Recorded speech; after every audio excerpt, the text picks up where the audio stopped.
सद्गुरू श्री ब्रह्मचैतन्य महाराज गोंदवलेकर यांचं प्रवचन 5 जुलै. आपली सुखदुःखे श्री रामाला सांगा. तुम्ही सर्वजण छान सेवा करता आहात याबद्दल शंका नाही. अशीच सेवा अखंड चालू ठेवा. त्यातच कल्याण आहे. त्यानेच आपण तरुण जाऊ. जरी कुणी काहीही सांगितले, ह्यात काय आहे, त्यात काय आहे, याने काय होणार आहे असे म्हटले, तरी तुम्ही तिकडे लक्ष देऊ नका. परमेश्वराची सेवा वाढवावी तेवढी थोडीच आहे. तो फार मोठा आहे, अमर्याद आहे. त्याला पाहायला तशीच सेवाही फार मोठी करायला पाहिजे. त्याला पाहण्यासाठी तशी मोठी शक्तीही आपल्याला लागेल. अर्जुनाला श्रीकृष्ण परमात्म्याने दिव्य दृष्टी देऊन दर्शन घडवले. ती दिव्य दृष्टी आपल्याजवळ नाही, पण ती मिळवण्याची शक्ती आपल्याजवळ आहे. भक्तीची प्रगती ही खरी शक्ती, आणि त्याकरिता अखंड नामस्मरण हेच खरे साधन. श्री रामप्रभू आपल्या घरातला कुणीतरी आहे याबद्दल खात्री बाळगा.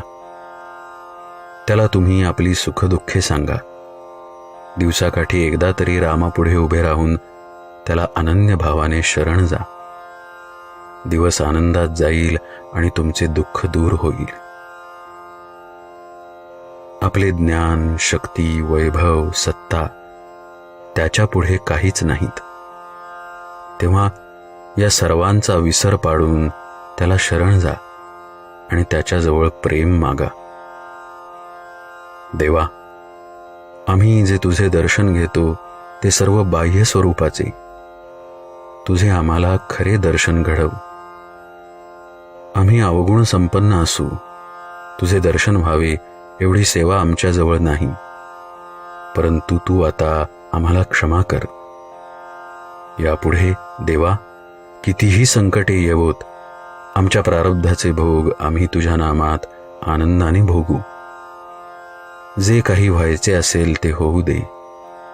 आमचे समाधान टिकून तुझ्या नामात आमचे प्रेम राहील, एवढी तुझी कृपा असू दे. खरोखर परमेश्वर भक्ताचे मन पाहतो, त्याचा भाव पाहतो. एरवी तो त्याच्या जवळच असतो. जो श्रद्धेने परमेश्वराचे चिंतन करतो त्याला परमेश्वर जवळ असून आपल्याला तो मदत करायला सिद्ध आहे याची खात्रीच असते. आपल्याला 2 मार्ग आहेत, एक श्रद्धेचा आणि दुसरा अनुभवाचा. एका गावी पायवाटेने गेले तर फक्त 3 मैलांचे अंतर, आणि मोटारच्या रस्त्याने गेले तर 10-12 मैलांचे अंतर. श्रद्धा ही पायवाटेसारखी आहे. तिने चालले तर अंतर कमी पडेल. मोटारीचा मार्ग म्हणजे अनुभवाचा मार्ग.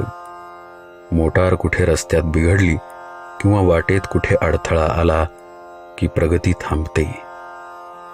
त्याप्रमाणे अनुभवात काही चुकले की प्रगती खुंटते. तेव्हा शक्यतो आपण श्रद्धेचा मार्ग पत्करावा. सद्गुरूच्या शब्दावर विश्वास ठेवून श्रद्धेने आणि प्रेमाने नाम घ्यावे. भगवंताचे नाम सिद्ध करून देणे हाच संतांचा जगावर सर्वात मोठा उपकार आहे. जानकी जीवन स्मरण जय जय